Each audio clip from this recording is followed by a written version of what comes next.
when they arrive, we're outside and we spend a good hour. Okay. So we spend 45 minutes of just completely free play, whatever they decide to do. Sure. We come together as a group, and then we'll take a nature hike, a leaded nature hike together, which is about 15 minutes. Yeah. So we'll do a hike, lead a hike. Often we'll introduce the lesson of the day before the hike, and then along the hike we'll be talking about it. You know, if we're learning about trees, then we'll be stopping at certain trees to talk about the leaf shape or things like that.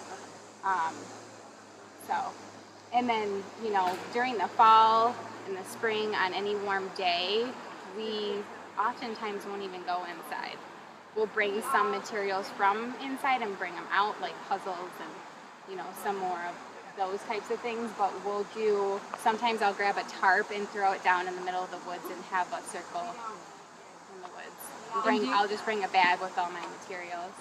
So we have, this is the rock pile. This is more of like, we don't have any intentions for this. This is kind of to see what the kids do with it. They use it for many different things. Oftentimes they'll use it to fill their buckets up and stir with. A lot of these rocks end up in lots of multiple different areas, especially when we have big mud puddles or things like that. They like to grab from here and carry it over there. They use it for different mixtures. These are nice to have as platforms because this is kind of like a creating area where they can, you know, make their cookies or their mud pies or things like that. So those are really good to have in any type of free play area with a solid surface. That's why we created this platform over here. This is going to be a building area. We want to get more tree cookies for this space so that they have a flat surface to build. And so we'll have the tree cookies and other random objects they can use. We might bring some things from inside, like bristle blocks or other building blocks, Legos, things like that. Just simply grab it and bring it out here so they have that area to do it. I'm sure they'll probably develop it into a stage or, you know, a restaurant or something like that. So multiple purposes for that. These over here, mainly for their gross motor skills, for balancing and things like that. Oftentimes when they're 3, they need a hand, and so, you know, we'll help them through the balance on that, but as they progress throughout the year, they're doing it on their own. So that's a great way to see them progress throughout the year, especially this nautilus over here. That's a great, you can't really tell right now because it's not in the structure or the form it's supposed to be, but it starts out small and it gets higher as it goes around. And so that you can really see a progression from 3 to 5 years old of how they get comfortable with doing that. A lot of them are very shaky and need a hand, and then by the end of the year they're leaping and jumping off of the ends and things like that. So we just added that rope swing over there so that they could use more of the upper part of their body, so more of the climbing and things like that. What else? The sand pit's always usually a favorite spot. We fill that toy box with multiple things that they can use in the sand pit, like watering cans and shovels. And we buy the real, actual, you can get them from Lowe's, they're mini shovels. They're the steel, metal shovels. Okay. And so they can really get in and do some work with those. We just added the log cabin. It's white cedar from Michigan, and so we're going to add in some hooks so that we can hang pots and pans and things like that. And really we just want to see what they will create within it. We put a little fire pit next to it, so that's kind of you know, we're interested to see what they'll do with that. One of their favorite spots actually is something that we did not create. It's just there. Is on the other side of this tent. It's just this pile of random logs and sticks, and they use that to balance on and climb on, and there just happens to be one laying vertical going up, and so they'll oftentimes climb up it, and that's a big, you know, challenge for them. So this is one of their favorite spots, even just climbing up onto one of the stumps and jumping off.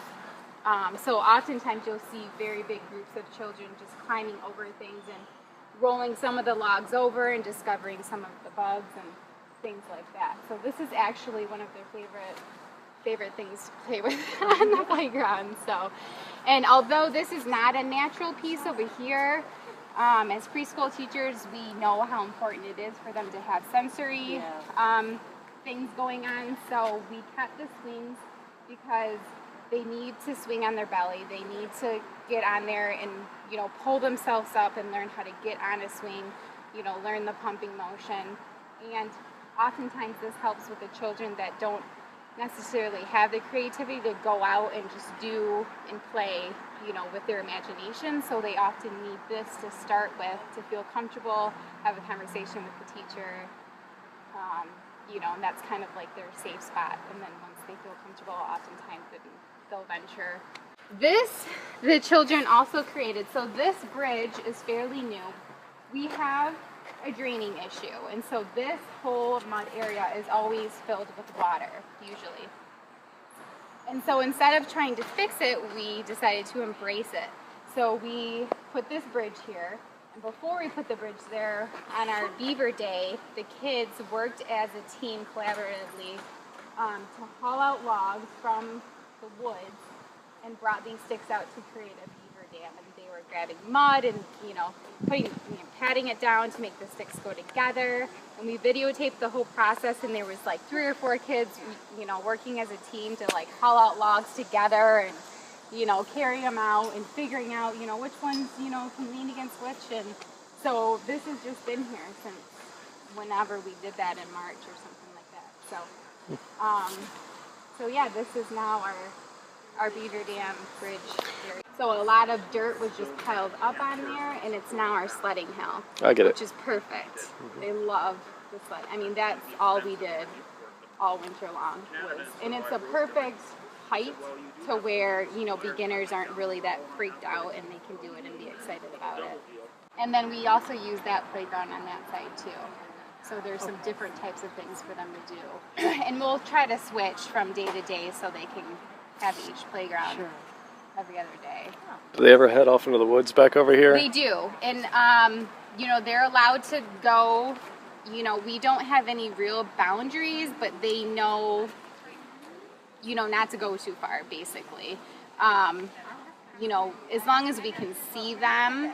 I would say, like, once you get up the hill, maybe, 50 yards back is about as far as we would tell them. We just don't want them to get too close to the road. But that's completely, because there is a fence, but we don't let them go all the way to the fence.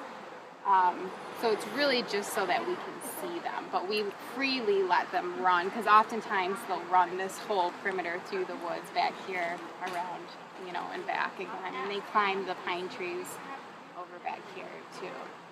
So